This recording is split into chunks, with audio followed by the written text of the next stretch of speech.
characterization of the persona and the narrator in this text. If you haven't read the poem recently, maybe just pause the video for a moment, go back and just read over it so that these features make some sense in the context, because I'm not going to read line by line. As you can see, I'm going to focus on the features that are highlighted. In the first section, you've got a recap of some of the features of form, and it's so important to remember about form. Again, you're looking for the features that make this a poem rather than a novel or a story or a play. So form is a particularly crucial thing that really should be identified in the introduction of an essay, and ideally, as much as possible, continue to refer back to when you explore some of these features. So this is a dramatic monologue, and the whole point of monologue is that we get an insight into a writer or a persona, in this case it's the narrative voice, into the character's mindset. We hear about their thoughts and their emotions, and that's where there is some crossover with the form of a play, for example, how a monologue would be used by a writer of a play in this instance. So we do get that connection with the character, and we are supposed to explore it in a little bit more detail when we analyse it in relation to how we develop a relationship, how that relationship breaks down, whether or not it's repaired by the end. These are all features that you can consider at the end of your analysis. So we're in dramatic monologue, and crucially after that, we're in regular tercets. Tercets are basically how we refer to 3 lines in regular stanzas. So in this case, we've got the very, very regular tercets, perhaps the monotony, the regularity of life that the speaker is experiencing over the years in which this abuse takes place. So there's a potential interpretation to be made about the regularity of those tercets, the monotony and the quite sort of sinister everyday way in which this has become a lifestyle choice. One of the things that we can look at in a bit more detail that you may have discussed already in class is the use of heteroglossia, and this, if you didn't know already, is the integration of a different perspective into the narrative. Now, as much as that perspective could be seen as the male in the narrative, it could also be seen as a narrative by society, the way in which people might view this particular narrator. So that's something that we can interrogate in a bit more detail later. It only occurs in stanzas 4, 8 and 9. So when we get to those sections, we'll look at how the writer has integrated this secondary perspective and potentially tertiary perspective from the society. The rhyme scheme is loosely ABA. I say loosely because sometimes it's a half rhyme or a sight rhyme. However, the implication is that lines 1 and 3 of each tercet will actually rhyme in some way, whether they appear to rhyme by looking at them by sight rhyme, or whether they half rhyme because of the use of assonance, perhaps, as you can see in the first stanza, which we'll go into now in a bit more detail.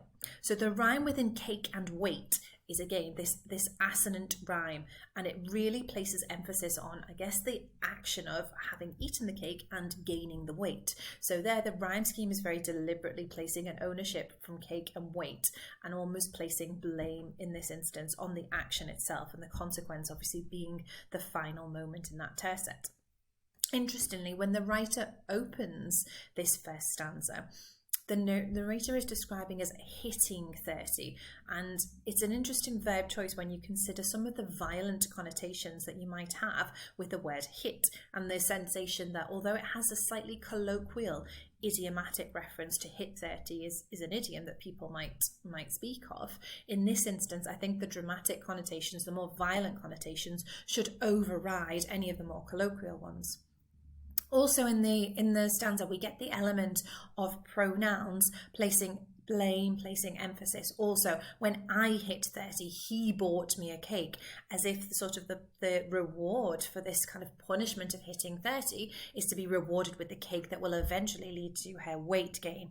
Now, when she describes the 3 layers of icing, she really introduces this notion of excess and the imagery of excess. We've also got this really quite interesting idea of the play on the more sinister use of imagery related to birthdays. So normally you would buy somebody a birthday cake in celebration of their age, and in this instance it's actually not a celebration at all. In fact, there is no celebratory element to this birthday. Instead, the negative connotations that begin with this particular birthday and go on for the preceding 9 years actually become something really that the writer begins to resent, but the indulgence in the excess begins from this birthday cake that she's bought.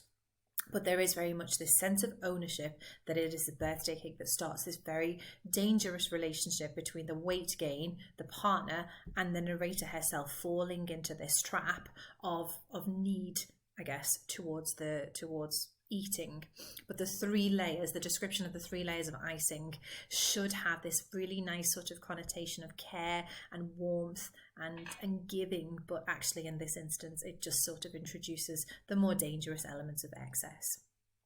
If we move on towards the next stanza, the icing was white but the letters were pink. Now that, not necessarily contrasting colour there, but I think you could definitely talk about the connotations of white and pink and their links perhaps with femininity and the association that this, again, should be a cake for celebration of a woman's birthday, that there is this kind of monumental milestone that she's marking of moving into her 30s, moving into a new phase of adulthood. But actually, in this phase of adulthood, she's actually becoming more dependent even than she maybe would have been as a child. And this is where the relationship to Alice in Wonderland comes in. I'm sure you've all talked about the imperative eat me, and particularly it's italicized in this stanza to place emphasis on that.